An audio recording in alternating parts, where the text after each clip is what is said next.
नमस्कार, मैं हूं आपके साथ विभा उपाध्याय और आप सभी दर्शकों का अन्नदाता कार्यक्रम में स्वागत करती हूं। हमारे देश का किसान जन का पोषक है, वो श्रम का देवता है, अन्नदाता है। उसमें ही भारत की आत्मा निवास करती है और ऐसे ही किसानों की प्रगति के लिए हम खेती बाड़ी से जुड़ी हुई बहुत सी नई लाभकारी जानकारियां हर रोज सुबह लेकर आते हैं। तो चलिए कार्यक्रम शुरू करने से पहले देखते हैं क्या है आज के अन्नदाता में। किसान भाइयों, अलसी बहुमूल्य औद्योगिक तिलहनी फसल है जिसके प्रत्येक भाग का प्रत्यक्ष व अप्रत्यक्ष रूप से कई रूप में उपयोग किया जा सकता है। अलसी के बीज से निकलने वाले तेल को खाने के रूप में प्रयोग नहीं करते, बल्कि इसकी दवाइयां बनाई जाती है। इसके अलावा अलसी के तेल से पेंटस, वर्निश, पैडिंग और प्रेस प्रिंटिंग की स्याही तैयार की जाती है, जिसके चलते इसकी बाजार में अधिक मांग है। तो आप अलसी की वैज्ञानिक तकनीकी से खेती करें, इसकी जानकारी दे रहे हैं जिला शहडोल के विषय विशेषज्ञ शिशुपाल सिंह राजपूत।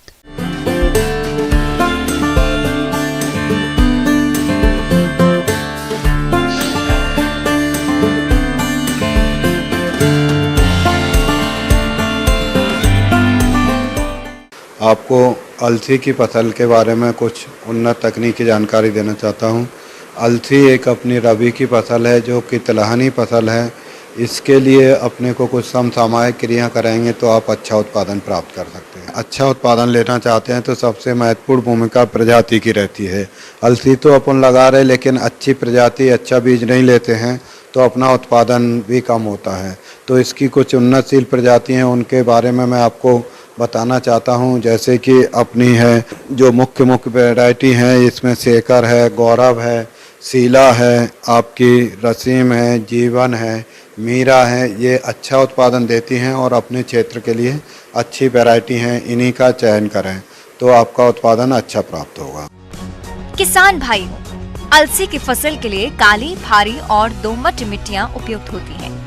अधिक उपजाऊ मृदाओं की उपेक्षा मध्यम उपजाऊ मृदाएं अच्छी समझी जाती हैं। इसके अलावा भूमि में उचित जल निकास का प्रबंध होना जरूरी होता है।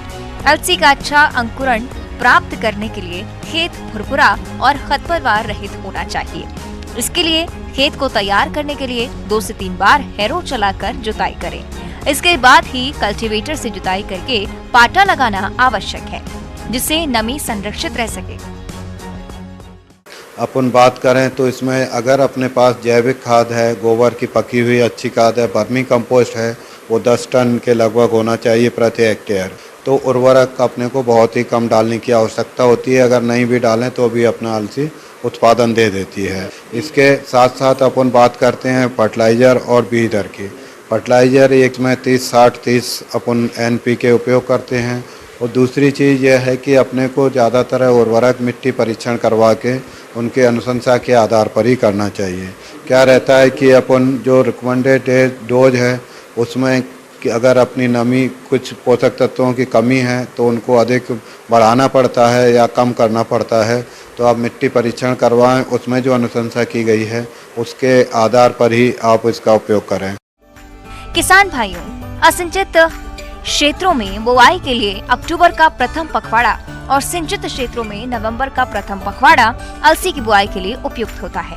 और उतेरा खेती के लिए धान कटने के 7 दिन पूर्व बुवाई करनी चाहिए। जल्दी बोनी करने पर अलसी की फसल को फली मक्खी और पाउडरी मिल्ड्यू आदि से बचाया जा सकता है।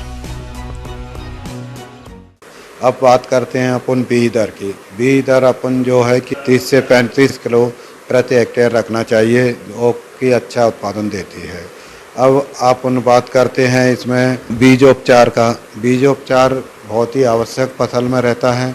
बीजोपचार से क्या है कि जो रोग लगते हैं, कीड़े लगते हैं और जो अपने पोषक तत्व रहते हैं, जो उर्वरक रहते हैं, उनको भी पहुंचाने का काम करते हैं। बीजोपचार में सबसे पहले अपने को फफूंदनाशक दवाई से उपचारित करना चाहिए, जो कि अपना बाविस्टीन आती है, उसकी 1 से 2 ग्राम मात्रा प्रति किलो बीज के हिसाब से आप उपचारित कर सकते हैं। उसके बाद अपना कीटनाशक से उपचारित करना चाहिए, जिसमें क्लोरोपाइरीपास है, आपकी थायमेथाक्साम है। इनका अपन 1 से 2 ml मात्रा बीज उपचार कर सकते हैं। और सबसे महत्वपूर्ण रहता है कल्चर से उपचारित करना। इसमें अपने को PSB और राइजोबियम कल्चर से उपचारित करना चाहिए। जिनकी 5 ग्राम मात्रा प्रति किलो बीज के हिसाब से आप उपचारित कर लेते हैं। इनसे बीज उपचार करने से बहुत ही फायदा होता है।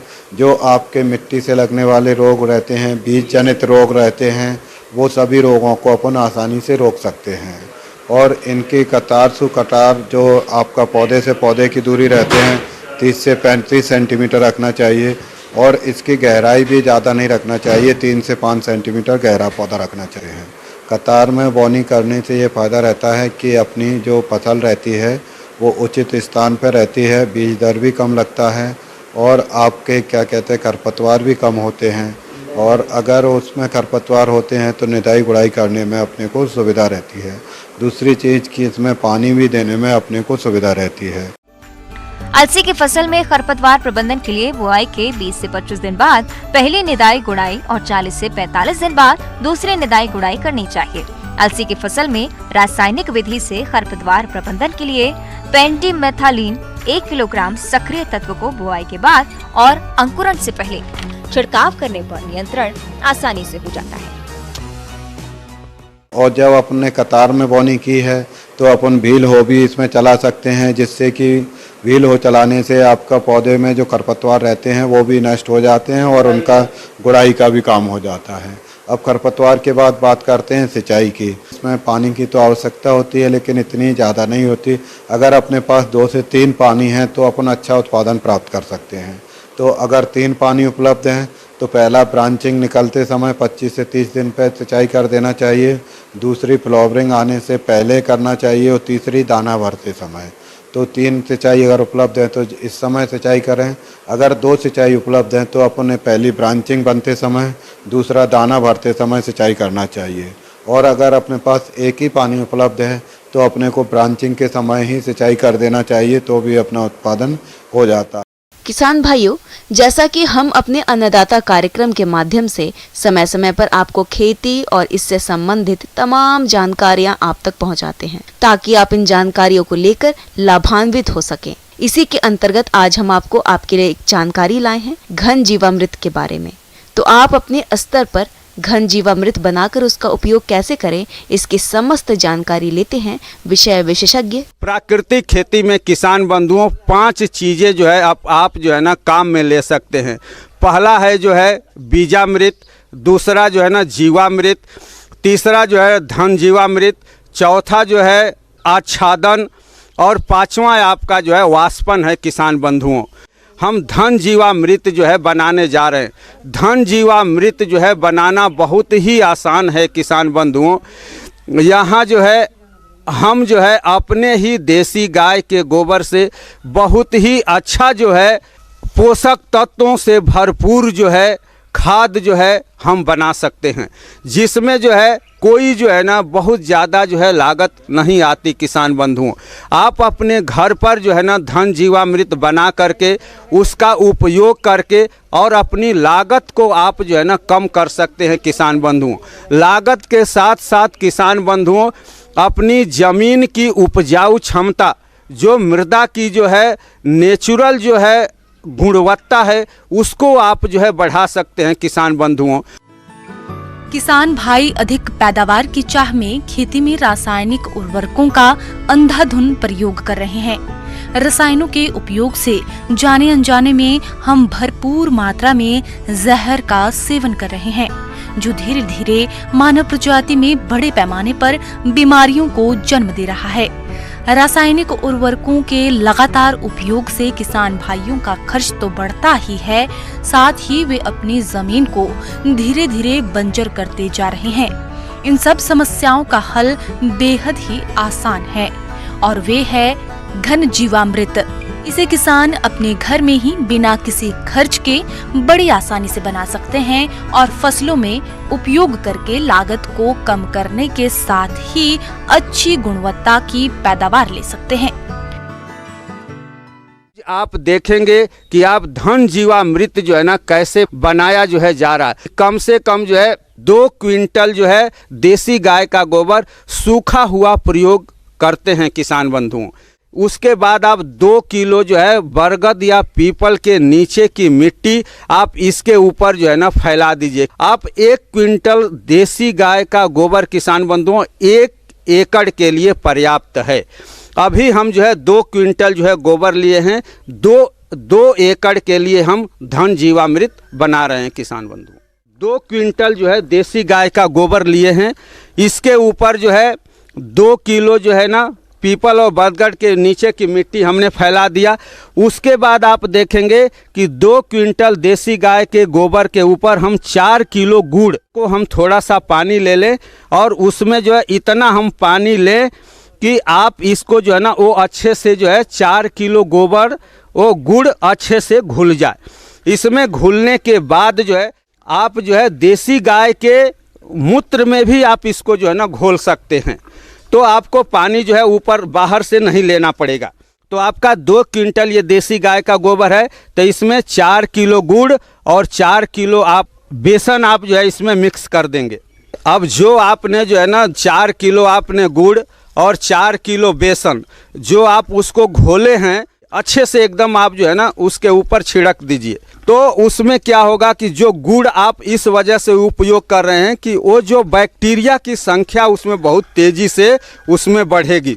इसके बाद आप क्या करेंगे कि आप जो है ना 20 लीटर देसी गाय का गोमूत्र लेकर के इसको अच्छे से आप जो है ना छिड़क दीजिए। छिड़कने के बाद जो है फिर आप इसको अच्छे से हम फावड़े से जो है ना मिक्स कर देंगे किसान बंधुओं। मिक्स करने के बाद इसको आप किसान बंधुओं थोड़ा हल्की धूप में छाए में इसको आप जो है ना सूखने दीजिए।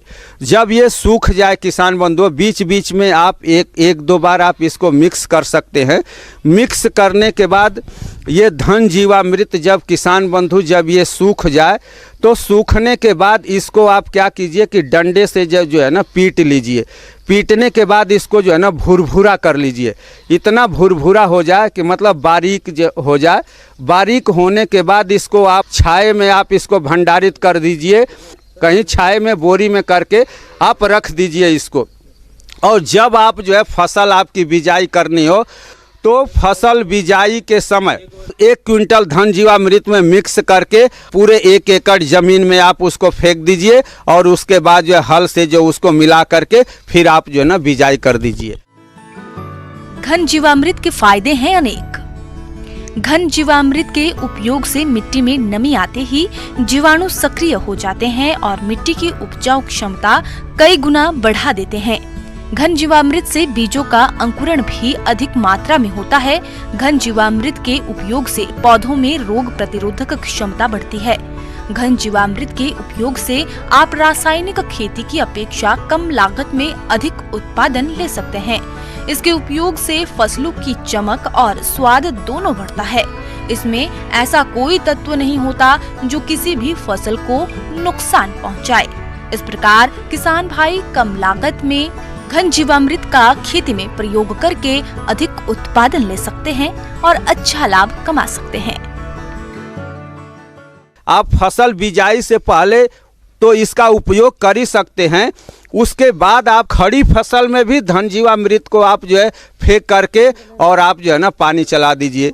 अब ये धन जीवामृत किसान बंधुओं असिंचित जमीन में और सिंचित जगह दोनों जगह आप जो है धन जीवामृत बहुत ही कारगर है किसान बंधुओं।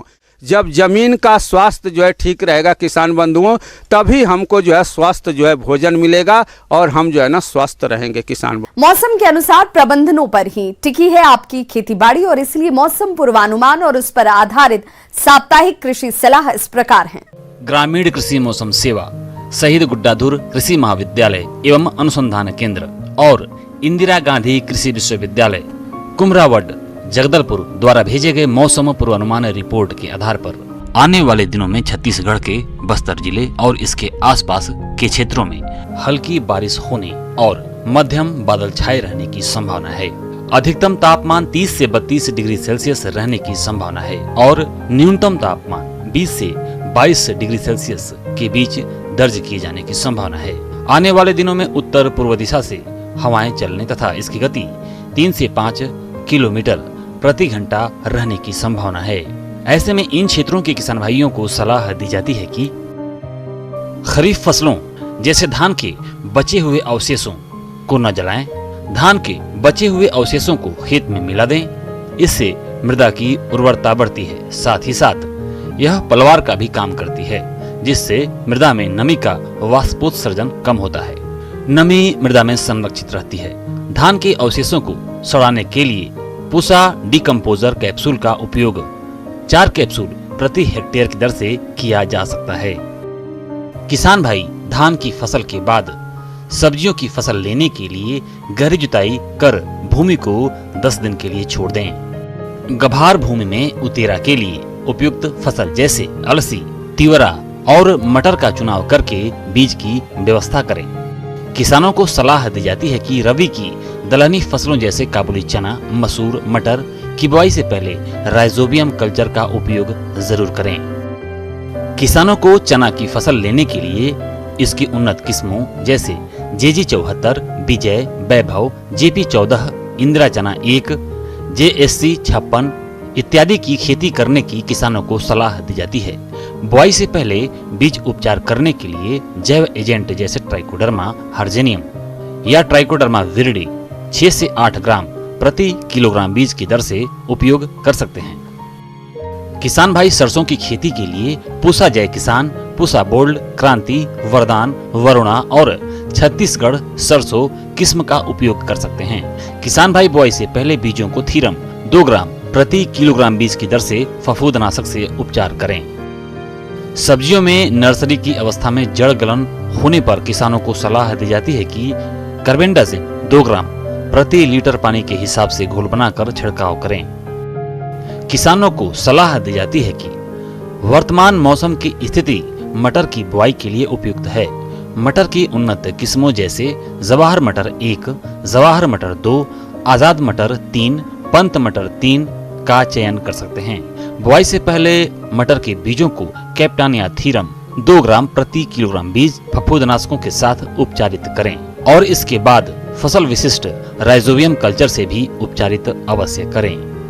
दुधारू गायों एवं भैंसों को थनैला रोग से बचाने के लिए पूर्ण दूध दोहन करें और दोहन के पश्चात अयन और थन को जीवाणुनाशक घोल से अवश्य धो लें। किसानों को सलाह दी जाती है कि मवेशियों को खिलाने के लिए साल भर तक चारे के उत्पादन के लिए बरसीम के साथ सरसों, संकर नेपियर के साथ लोबिया फसल चक्रीकरण में लें। किसानों को सलाह दी जाती है कि पशुओं की गर्भावस्था के अंतिम 3 महीनों के दौरान गर्भवती पशुओं को 10 से 15 किलोग्राम हरा चारा, 30 से 50 ग्राम खनिज मिश्रण और 30 ग्राम साधारण नमक खिलाया जाना चाहिए। पशुओं से अधिक उत्पादन लेने के लिए किसान भाइयों को सलाह दी जाती है कि पशुओं को 3 भाग हरा चारा, 1 भाग सूखा चारा के अनुपात में प्रतिदिन खिलाना चाहिए। मुर्गियों को रानीखेत बीमारी से बचाने के लिए पहला टीका F1 7 दिनों के अंदर एवं दूसरा टीका R2B 8 सप्ताह की उम्र में लगवाएं।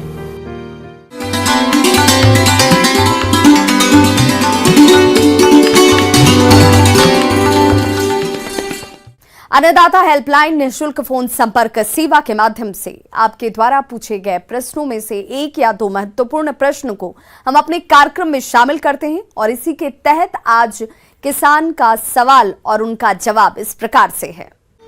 अन्नदाता निःशुल्क फोन संपर्क सेवा के माध्यम से पूछे गए प्रश्नों में से आज हमने जिस प्रश्न को कार्यक्रम में शामिल किया है उसे पूछा है ग्राम तिघरा, जिला भोपाल के कृषक ओम कुमार ने। ये पोटैटो प्लांटर से आलू बुवाई करने के बारे में संपूर्ण जानकारी चाहते हैं। तो ओम कुमार जी, आपकी जानकारी के लिए प्रस्तुत है कार्यक्रम का ये अंश। भारत में आलू का उत्पादन सब्जी और अन्य कई रूपों में किया जाता है। यहाँ कुल उत्पादन का करीब 90% सब्जी के रूप में प्रयोग किया जाता है। इससे अच्छे प्रकार का स्टार्च और अच्छा प्रोटीन भी मिलता है, जिसकी मुख्य फसल की बुआई का उचित समय चल रहा है और हमारे किसान भाई इस समय इसकी बुआई करने की तैयारी में जुटे हैं। लेकिन देखा जाता है कि किसान आलू की बुआई मेड़ बनाकर हाथ से करते हैं, जिससे एक तो श्रम, समय और लागत अधिक लगता है, वहीं दूसरी ओर कई बार मजदूर समय पर नहीं मिलने से बुआई में देरी भी हो जाती है और फसल की लागत भी बढ़ जाती है। ऐसे में किसान परेशान रहते हैं। वो क्या करें, कैसे समय पर फसल की कम लागत में बुआई करें? तो इस तरह की समस्याओं से बचने के लिए पोटैटो प्लांटर यंत्र काफी अच्छा साबित हो रहा है, जिसके द्वारा कम समय में अधिक एरिया में आलू की निश्चित दूरी और निश्चित गहराई पर आसानी से बुआई की जा सकती है। इस यंत्र में लोहे का एक फ्रेम होता है जिसमें फरो ओपनर लगे होते हैं। फ्रेम पर एक सीड बॉक्स जिसमें आलू भरे जाते हैं, इसको हॉपर भी कहते हैं। इसमें कतारों की संख्या के अनुसार 2, 3 या 4 घूमने वाली डिस्क लगी होती है जिसमें आलू के साइज के होल कटे होते हैं। ये डिस्क चेन के द्वारा ग्राउंड व्हील की सहायता से घूमती है जो कि फ्रेम पर लगा होता है। सभी डिस्क के पीछे एक एक सीट लगी होती है जिस पर आलू डालने वाले व्यक्ति बैठते हैं। फ्रेम के पिछले भाग में फरो ओपनर के पीछे मिट्टी चढ़ाने वाले रेजर लगे होते हैं जो कि कुंड में आलू गिरने के बाद उसे फौरन मिट्टी से ढक देते हैं और उस पर मिट्टी चढ़ाकर मेड़ बना देते हैं। इस यंत्र के उपयोग से आलू की बुआई और मेड़ दोनों एक साथ बन जाती है। इसके साथ ही बुआई के समय उर्वरकों का प्रयोग भी किया जा सकता है जिससे कम समय और कम लागत में अधिक एरिया में आसानी से बुआई कर सकते हैं। किसान भाइयों, हाथों से प्रति हेक्टेयर खेत में आलू की बुआई करने पर लगभग कुल खर्च 6,000 रुपए आते हैं। वहीं दूसरी ओर 1 हेक्टेयर खेत पर पोटैटो प्लांटर द्वारा आलू की बुआई करने पर औसतन कुल लागत 3,000 रुपए खर्च आते हैं। इस प्रकार हम कह सकते हैं कि पोटैटो प्लांटर द्वारा आलू की बुआई करना लाभप्रद है। किसान भाइयों, पोटैटो प्लांटर कई तरह के होते हैं। यंत्रों की कीमत इनमें लगी डिस्कों के आधार पर निर्धारित की जाती है। तो यदि आप पोटैटो प्लांटर खरीदना चाहते हैं तो यंत्र की कीमत और इस पर मिलने वाले अनुदान के बारे में अधिक जानकारी के लिए आप अपने नजदीकी कृषि विभाग में संपर्क करें। आइए अब एक नजर डालते हैं राज्य के कुछ चुनी हुई मंडियों के प्रमुख फसलों के बाजार भाव पर।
किसान भाइयों, अन्नदाता आपकी सेवा के लिए संकल्परत है। कृषि संबंधित समस्या और सुझावों के लिए आप हमें इस पते पर संपर्क कर सकते हैं।